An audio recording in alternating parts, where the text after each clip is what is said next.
Hello, everybody. This is TheLisol. I'm doing my weekly updates for weeks 30, 31, and 32 today. I've had really busy past couple of weeks with life, with the baby, work, and all that, so I've not been able to catch up. So we got a kind of long one, and so buckle up. Let's get started. So for this project, I put together this spreadsheet to track my progress.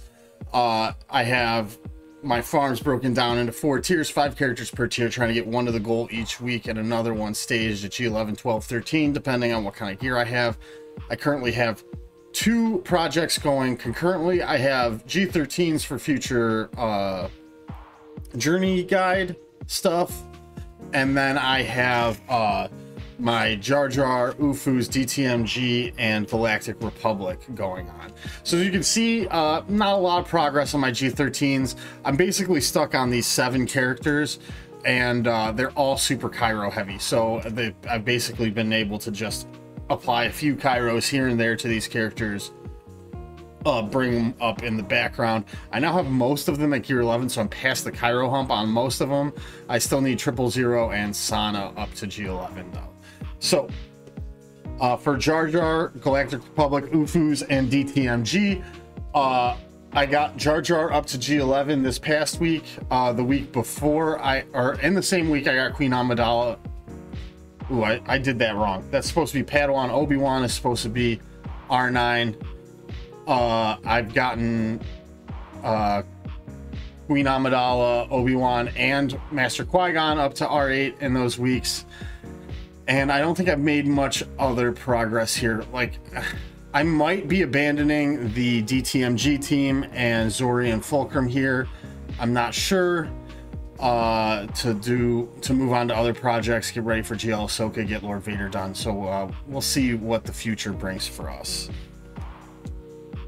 With the changes to the gearing economy and to the raids, it's allowed me to kind of bring up the back half of my roster to add some depth. So I got these 6 sets of 5 characters that I want to bring up to G11. In the past month, past 3 weeks, I was able to get Hoth Rebel Scout up to, or G12, not G11, to G12, and Zalbar up to G12. I've been slowed down by newer characters and stuff, and this is going to be a kind of slower project, but this is in service of eventually completing a full G13 roster. I pre-recorded my gearing, and this is, I got a lot in this one here. So we've got, I take Master Qui-Gon up to 7 stars here. Ooh, let's, before we do this, I should have done this to start.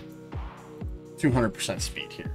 So we get Master Qui-Gon up to 7 stars, or to 6 stars here. This was week 30.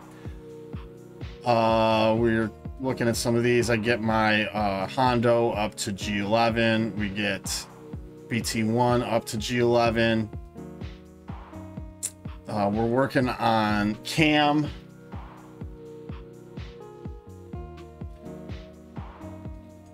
Get him up to 10, I think. Maybe we're able to get him up to, no, we get him up to G11 as well. I think I wanted to take him to 12, but I needed to save the Kairos. We get Paz up to G10. Some of these pieces I'm having trouble with. Some of these lower, like these purple pieces, the thermals and the stun cuffs and all of that. So we're trying to see if I can get, I think I'm just preparing for the next week for when I get Master Qui-Gon up to 7 stars.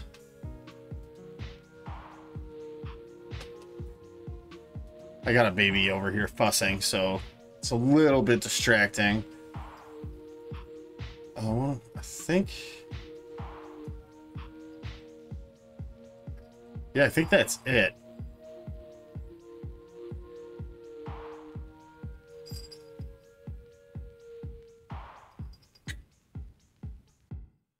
Did I double up on this?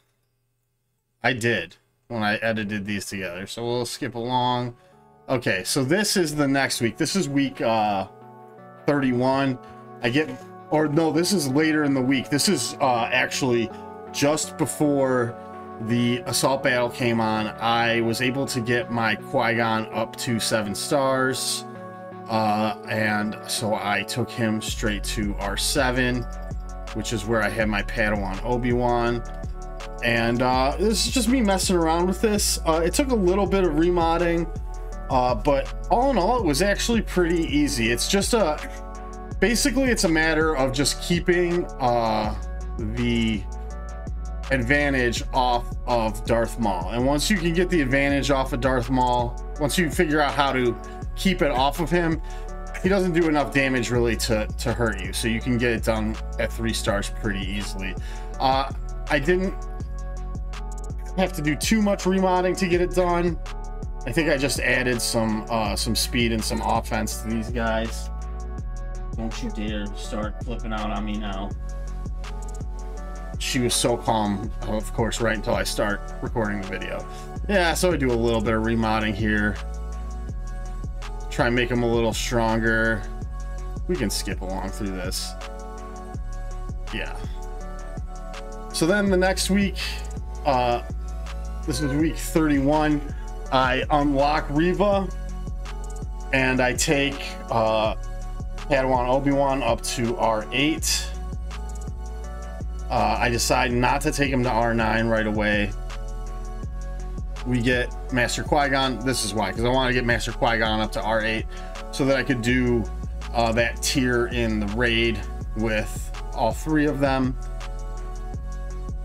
We take Ki-Adi-Mundi up to 12. Let me grab this baby. She's freaking out on me.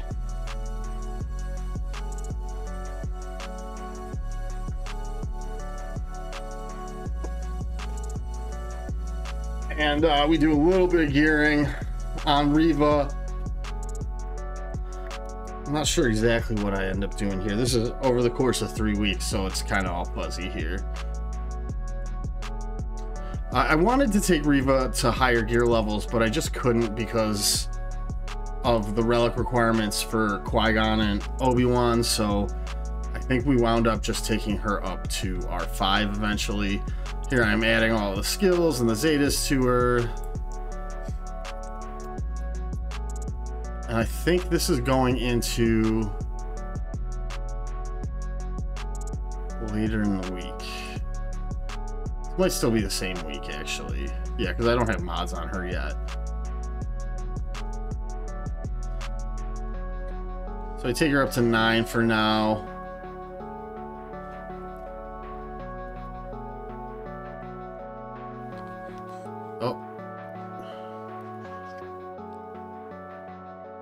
Oh, this is week 31, I think.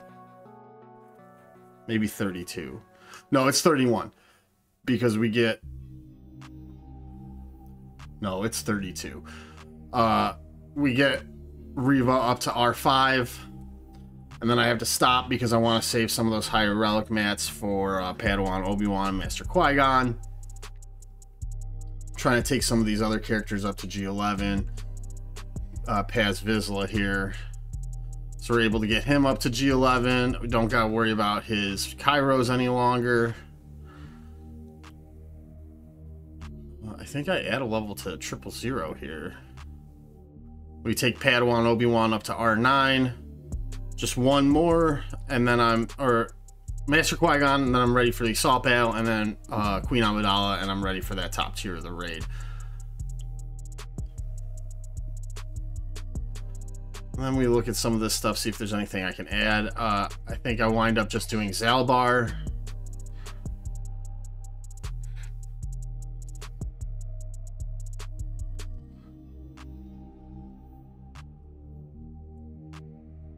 And do I really add Snowtrooper to G12? No. This project isn't going as quickly as I had hoped, these G12s. But we'll get there. Okay, and here we go. Jar Jar event. This was not especially difficult. I had to adjust the speeds a little bit on these guys But once I figured it out, it was actually really super easy. I think I lost this first one, and then the rest of them I got through relatively easily. I think the last one I might have lost once as well. And it's just a matter of burning these guys down before they can kill your shield. If they can kill your shield, you're done. You want to kind of spread out the damage a little bit here. It's weird because you want to get them down as quickly as possible, but you also want to spread the damage out. So here I lost the shield, and there were still 2 of them left, and I ended up losing because I lost my Jar Jar. So I do some remodding here. I think we can skip through that. It's not a big deal. Oh yeah, I took my JKCK mods and I put them on my Captain Tarpals, I think, and that was really the only difference. So you just got to burn these down. This first phase is actually pretty easy once you know what you're doing. Skip to the next one. And the rest of them are pretty much the same. It's just burn down the Droideka and the Staff and try and spread the damage out so you're also hitting these guys every once in a while. And this one was easy. Let's keep going, moving along. This one was like really easy, actually. I messed up on what I did. I ended up marking one of the B1s. You do want to try and get the B1s down quickly when there's the Droidekas, because they heal the Droidekas. Makes it take longer, but it's not a huge deal if you do them out of order, which I did. And so yeah, you just try and get the B1s down. Once you get the B1s down, the Droidekas are easy. And then this Darth Maul one, I don't know if there's any real strategy to this. I just was button mashing my way through it. You want to try and land the shocks on him so he doesn't get the advantage, just like the assault battle. It's really nothing. It's not very hard. And then there's this one. It's the same thing. You just want to try and get the B1s down so that the Droidekas don't heal up. Yeah, that's true, lady. Oh man, this video is 35 minutes long. Again, easy. This one was kind of tricky. You want to kill the Droideka and the B1 because you can't kill Newt until they're both dead. It's not really tricky. It's that you just don't want to waste damage against Newt, and you do want to hit the extortion every time you get it. You don't want to have the extortion on you. And so you want to get the B1 down first so he doesn't heal the Droideka, and then you kill the Droideka. And then at a certain point, the Droideka comes back. And I thought it was over. You want to time it so that Newt has death mark on him when you kill him, or else he'll come back and then he'll bring the Droideka back with him, I think is what was the problem. So, you know, I just had to kill Droideka twice. There was never any chance I was going to lose, but it did take a while here. Then I unlock my Jar Jar here. I take him up to gear 11 because that's all the gear I had. Don't worry, the next week I get him up to Relic 7. And then I add all of the Zetas, but no Omicrons to him. But then the next week I do add Omicrons to him as well.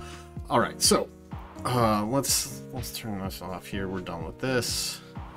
And then, so tracking my progress in the past week, I went from 11.302 to 11.329 to 11.401.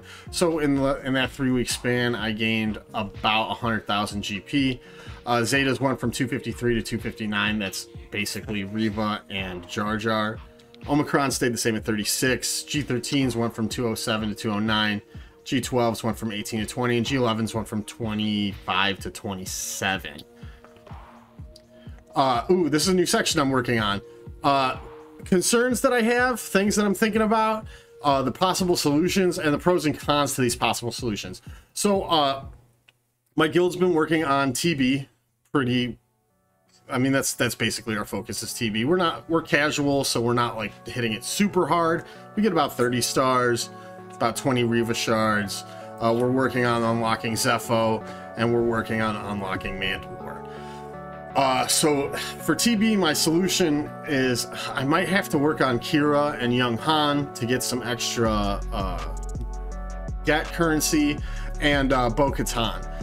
The problem with that is that the smugglers really aren't in my plan for the future. It's gonna be a detour that I don't think I want to take, but I might have to. But Bo is in my pretty near future plan, so that's something that I can really deal with in the near future here. The raid, I'm hitting the raid hard. I get the best score in my guild right now at about 6.5 million, but I want to do better in it. So my current solution, and it's what I'm actually working on, is Gungans to R8, Queen Amidala, Master Qui-Gon, and Pow to R9. It is a huge relic mat sink. It's gonna crunch me on the relic mats big time. But Master Qui-Gon and Pow alleviate this a little bit. Ooh, that's the wrong alleviate. That's not even unalleviate in there. But with the assault battle, that's something that's evergreen. It's going to give me a lot of mats going into the future. I do have a problem with the crunch at the high relic mats. I was thinking about using my Mark II raid currency for scavenger gear. I don't like that plan, but that is a possible solution. It is going to slow down my G12 to G13 turnover if I do that. So I might not be able to take a character to G13 every week like I used to be able to. But that leads into my next one, which is the Cairo crunch, which the solution is just to slow down my G12 to G13 turnover. I just left work.